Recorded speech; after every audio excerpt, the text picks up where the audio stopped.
વચ્ચે એક મોટા સમાચાર પ્રાપ્ત થઈ રહ્યા છે રાજ્યમાં વરસાદની સ્થિતિને લઈ અને સીએમ ભૂપેન્દ્રભાઈ પટેલ એક્શન મોડમાં છે। અમદાવાદના ગ્રાઉન્ડ ઉપર અત્યારે મુખ્યમંત્રી ઉતર્યા છે। દ્રશ્યોમાં જોઈ શકાય છે જે રીતે કોર્પોરેશનના દક્ષિણ પશ્ચિમ ઝોનના ઓફિસમાં સીએમ અત્યારે બેઠક કરી રહ્યા છે। શહેરના વિસ્તારોમાં જે પ્રકારની સ્થિતિ છે આ સ્થિતિને ધ્યાને લઈ અને સમીક્ષા મેયર પણ સાથે ઉપસ્થિત છે।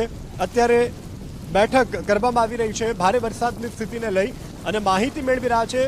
થોડી જ ક્ષણો પહેલા ગુજરાત ફર્સ્ટની ટીવી સ્ક્રીન ઉપર પણ અમે આપને દ્રશ્યો બતાવ્યા કે બોપલમાં સીએમ ગયા હતા અને બોપલમાં જે સ્થિતિ છે તે અંગે સમીક્ષા કરી હતી। કોર્પોરેશનની દક્ષિણ પશ્ચિમ ઝોન ઓફિસ ખાતે સીએમએ બેઠક કરી। અમદાવાદના મેયર પણ ઉપસ્થિત છે, પદાધિકારીઓ ઉપસ્થિત છે। અમદાવાદમાં જે પ્રકારની સ્થિતિ છે તેને કેવી રીતે પહોંચી વળવું, કેવી રીતે પાણી ઓસરે, જનજીવનને ફરી રીતે કેવી રીતે પૂર્વવત કરી શકાય તે અંગે પણ ચર્ચા કરવામાં આવી છે। અનુપમસિંહ ગેહલોતને પણ તમે દ્રશ્યમાં જોઈ શકો છો, ઋષિકેશ પટેલ પણ ઉપસ્થિત છે, મેયર હિતેશભાઈ બારોટ પણ ઉપસ્થિત છે। અમદાવાદમાં ભારે વરસાદની સ્થિતિને લઈ સરકાર મેદાનમાં ઉતરી છે। થોડી ક્ષણો પહેલા મુખ્યમંત્રી બોપલ ખાતે પહોંચ્યા હતા અને બોપલમાં જે પ્રકારની પરિસ્થિતિ છે, ખાસ કરીને સૌથી વધુ પૂર પ્રભાવિત જે વિસ્તારો છે જ્યાં વરસાદી પાણી સૌથી વધારે ભરાયા છે તે વિસ્તારની સમીક્ષા મુખ્યમંત્રીએ કરી હતી। અનુપમસિંહ ગેહલોત ઉપસ્થિત છે, સાથે ઋષિકેશ પટેલ છે, મેયર હિતેશભાઈ બારોટ પણ છે, આ સાથે પદાધિકારીઓ પણ ઉપસ્થિત છે। અમદાવાદમાં આ જે સ્થિતિ છે તે સ્થિતિને પહોંચી વળાય, જે પાણી ભરાયેલા છે તેને કેવી રીતે ઝડપથી આ સમગ્ર વિસ્તારમાંથી પાણી ઓસરે અથવા તો પાણી નિકાલની યોગ્ય વ્યવસ્થા કેવી રીતે ઝડપથી થઈ શકે તેને લઈ અને બેઠક કરવામાં આવી છે।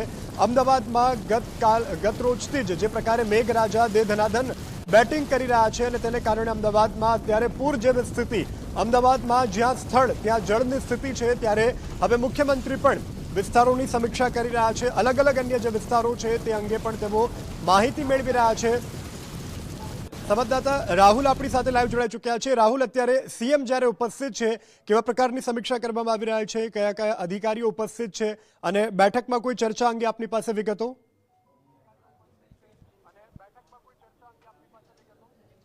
બિલકુલ, જે પ્રકારે અમદાવાદમાં ભારે વરસાદ વરસ્યો હતો, જળબંબાકાર સ્થિતિ ઊભી થઈ હતી, અનેક વિસ્તારો જે છે પાણીમાં ગરકાવ થયા હતા। ગઈકાલથી અમદાવાદ શહેરના મેયર હોય કે પછી આજે વહેલી સવારથી ઋષિકેશ પટેલ જે છે એ બોપલ વિસ્તારની અંદર અલગ અલગ વિસ્તારો જે છે ત્યાં વિઝિટ કરી હતી અને ત્યારબાદ ગુજરાતના મુખ્યમંત્રી ભૂપેન્દ્ર પટેલ દ્વારા પણ ઘુમા, બોપલ, આંબલી જે સહિતના વિસ્તારો છે ત્યાં પણ તેમણે વિઝિટ કરી હતી અને તમામ જે પરિસ્થિતિનો તાગ મેળવ્યો હતો।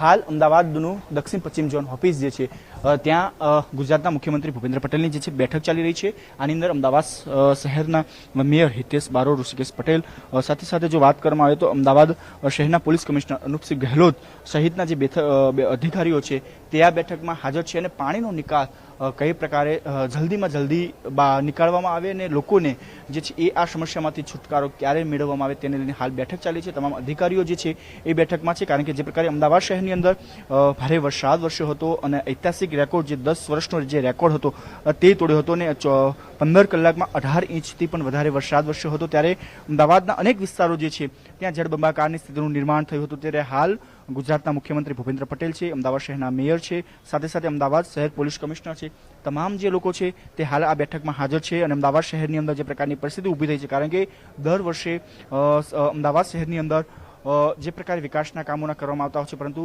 જે ડ્રેનેજની લાઈનનો જે છે એ વરસાદી પાણીનો જે નિકાલ થવો જોઈએ તે વરસાદનો પાણીનો નિકાલ થયો નથી। સાથે સાથે અમદાવાદ શહેરની અંદર જે છેલ્લા 5 કલાકથી પણ વરસાદ જે વિરામ લીધો છે, પરંતુ હજુ પણ અનેક વિસ્તારો એવા છે કે જ્યાં વરસાદના પાણી ઓસર્યા નથી, ત્યારે અમદાવાદ જે ગુજરાતના મુખ્યમંત્રી ભૂપેન્દ્ર પટેલ છે તેમના દ્વારા પણ અધિકારીઓને ખખડાવવામાં આવ્યા હતા કે વરસાદનો જે વિરામ લીધા બાદ પણ શા માટે આ વરસાદી પાણી ઓસર્યા નથી, તાત્કાલિક આ જે છે ફરિયાદો જે સામે આવી છે તેનું નિરાકરણ લાવે તે પ્રકારે પણ સ્પષ્ટ સૂચનાઓ જે છે તે આપવામાં આવી છે। જી બિલકુલ રાહુલ, આપ દ્રશ્ય બતાવતા રહેજો। તો હાલ અત્યારે સીએમ ઉપસ્થિત છે ઓફિસમાં અને બેઠકનો દોર પણ શરૂ કરવામાં આવ્યો છે। સૌથી મોટી અત્યારે પ્રાથમિકતા અને સૌથી વધારે ફોકસ સરકારનું અત્યારે પાણી કેવી રીતે ઓસરે એના ઉપર